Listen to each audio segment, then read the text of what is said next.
Hello everyone and welcome to another episode of One Question Each. And today I have a new guest. Her name is what was her name? Inza. Inza from? Korea. From Korea. Nice to meet you. Nice to meet you. Yes. In Korea we shake with the left, if we're left-handed. Like this? Yes. Okay. Good. Inza from Korea is going to answer to probably more than one question, but Inja from Korea insists in calling the podcast One Question Each, even though it's several questions each. But in Korea you do it that way. No, because you put the expectation level down here always when it comes to delivery. And then you will always deliver at least one. So it should be Not maybe just a at hat least one question. Not just a hat track. You never wear a hat. Yeah. Mm-hmm. So. Okay. Yes, so after that, It's a whimsical intro, you know why? Because we have a whimsical setting today. Because we have the stars, you have a pink pillow, your t-shirt is open. It's like, we're whimsical today. So it feels good to have a whimsical opening. I wish I knew what whimsical means, but I go with it.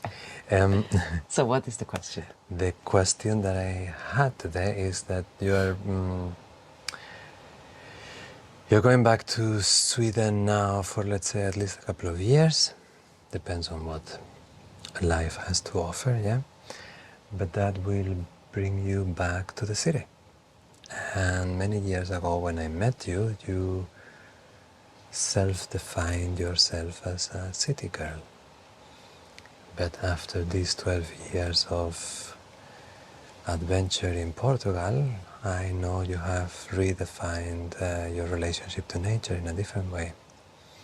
And it has acquired a very valuable place in your heart. So as the city girl goes to the city again, did she in the meantime become a nature girl? No, I think I'll, well, first of all, I'm not thinking of going back in the sense that now I'm going to go back and I'm going to live in the city. I don't know what's going to happen. I know that I'm bound to be there the majority of the time for the next few years. And I know that I go open.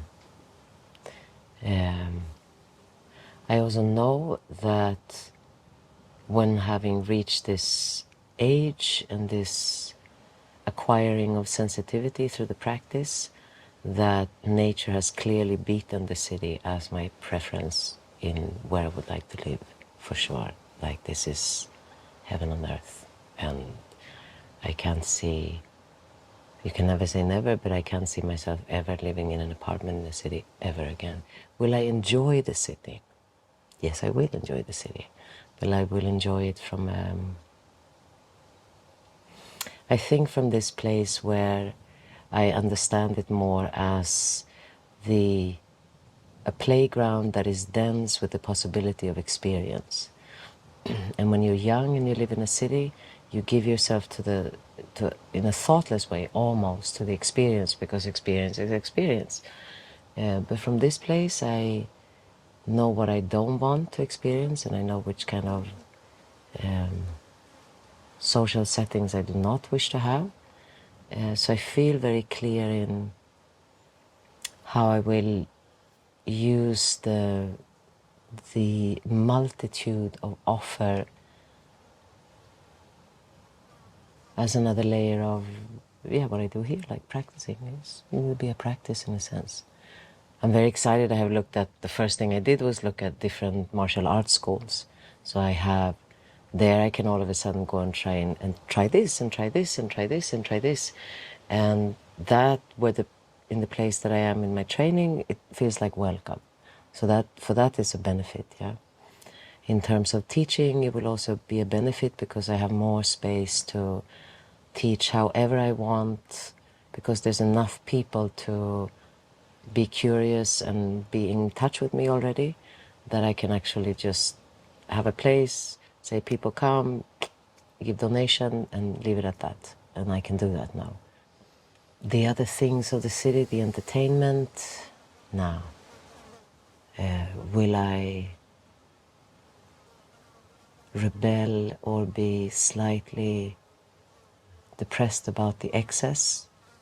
Yes, because that's something that we don't see here in the same way. But when I go up there or when I go to any city hub, you see the root of excess, consumerism, buying more or trading more. And since I know that right now what we need is a certain sense of simplification, I don't know, I guess I'll study it.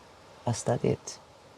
Whereas before I wanted to be in it, now I feel more like I'm very happy to be on the outside looking in and stepping in and do little things and whatever calls my curiosity and my attention. My intention is to have the jewel as the main thing that we do, that I do. And then I will be there, but not because I have to be there because of job or this and that and the other. It will be a fleeting experience this time. But there was a very simple question, and for sure I'm a nature girl now. Like, that is for sure. Like, only I can be like full into it.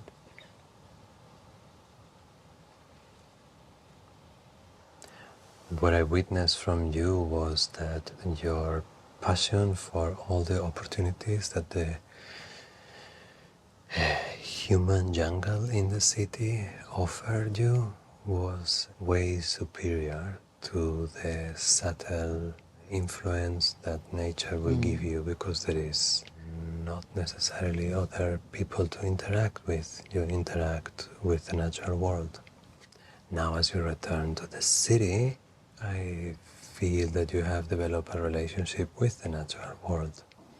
And then in the city, you have once again the very extreme and immersive dive into the human ecosystem.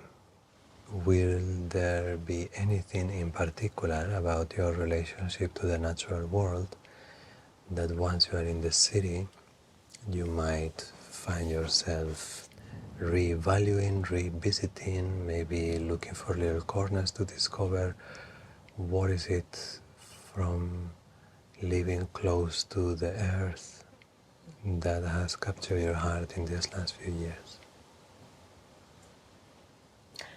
This is going to sound really silly and extremely childish, but it is the truth, is because I have discovered that the earth is alive. Like, I have discovered Why that... would that be silly? Of course. Yeah, no, but like, you know it's alive. You know, from even from the like narrow streams of education that one has been given in this subject, you know nature is alive, but I have not known it to be alive before. And that You don't mean like each individual plant or animal, but the actual planet? Yeah, that everything is alive. Like, I think I was very focused before on the man-made, because that has always been like my, where I can go like I get it, I maneuver it very easily. And in the city everything is man-made. So I understand it from a different point. I think my rejection from nature was not, it was exaggerated because I needed to be exaggerated like I do. But I always appreciated it when it came into, let's say, something that would wow me, like when I went on a trip and I went to the jungle, or I went to see Mount Everest, or like those things, they would always wow me. But they wowed me more from a sense of a spectator, I would say. And from the COVID years here, like, my shift to relationship to nature has changed to, I'm not a spectator, I'm kind of part of it. No, I am part of it because I feel part of it. I wake up and I drive these roads, the same roads as always, and I say hello to certain trees. Like I acknowledge them every time. Like it's become a different relationship to all things alive. And it doesn't mean that I'm a tree hugger now and feel like, oh, the spirit. No, it's more like, oh, that's so cool. Like how didn't I see that before? Because the way that I interact with nature is 100% playful. It has this ingredient of playfulness that nothing else has because it's very pure in its expression.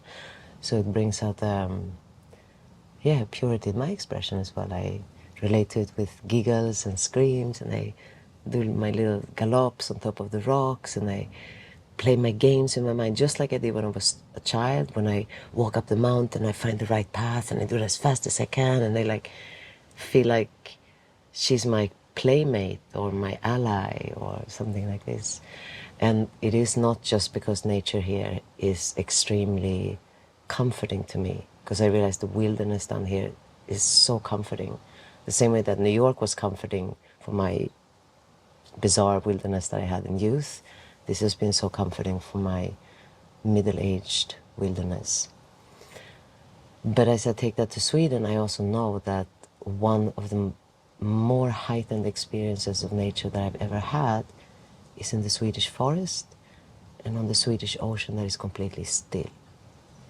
Like I can also feel when I walk in the forest up there that because of this newfound appreciation for nature, I will find it there. I will just find a different type of nature. We have a lot of forest, we have a lot of lakes. I will live close to a lake. So I look forward to reacquainting myself with the Swedish nature from a completely different place of wanting to learn, of wanting to spend time there, of wanting to feel that same relationship, which should come easy because in the end I grew up there. Yeah. Not just that. I have always found that the Scandinavian nature is very special. There's something very quiet about it. Very quiet, yeah. Very quiet, as in like proper silence. Proper silence, yeah. And when it's snowed in the winter, it's even more silent. Yeah. It's almost like the forest has this fairy touch. Totally, yeah. Okay, so now to finish this short conversation, wait for me for a second, because I'm going to ask you something that you love to talk about. But wait. Oh, now I'm intrigued. Careful with your back, my baby. He's not a baby. How much do you love this dude? Eh? So much. Because you never had a dog like this before, no? And now you are very close to him, and I know that, I knew how much I was going to enjoy him, and I knew you were going to love him, but I think you're surprised of how much you're loving him. Eh? Yeah. Yeah, really. What do you find with him?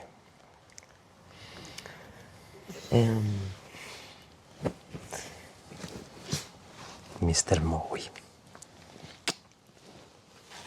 I think because we can't relate with words, but with physicality alone, it's become a whole new dimension of relationship. I'm gonna miss him so much.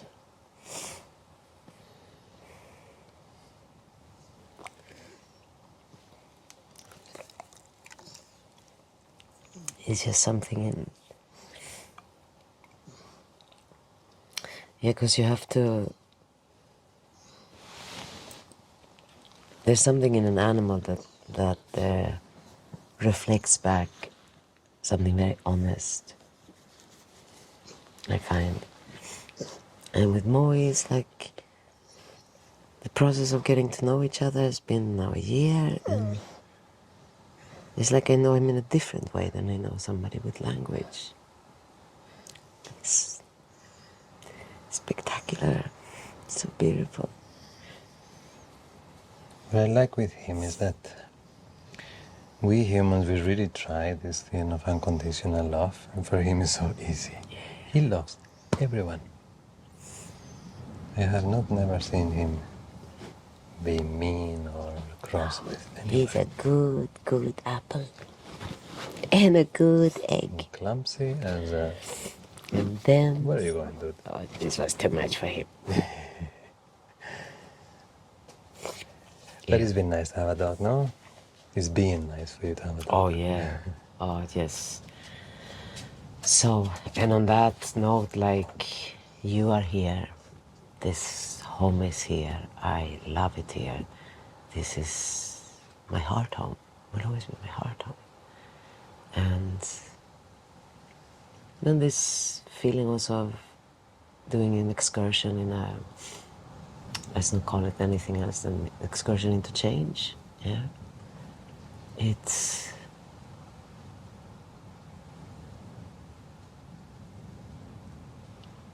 will be beautiful. It will teach me something, teach us something. It will be like it should be. Yeah. After all, beauty is in the eye of the beholder. Oh, for sure. Okay. Thank you for this conversation. We see you next week, guys. Thank you so much for listening. And we repeat, if you have any questions, any thoughts, any subjects that you would like us to discuss, please let us know. See you soon.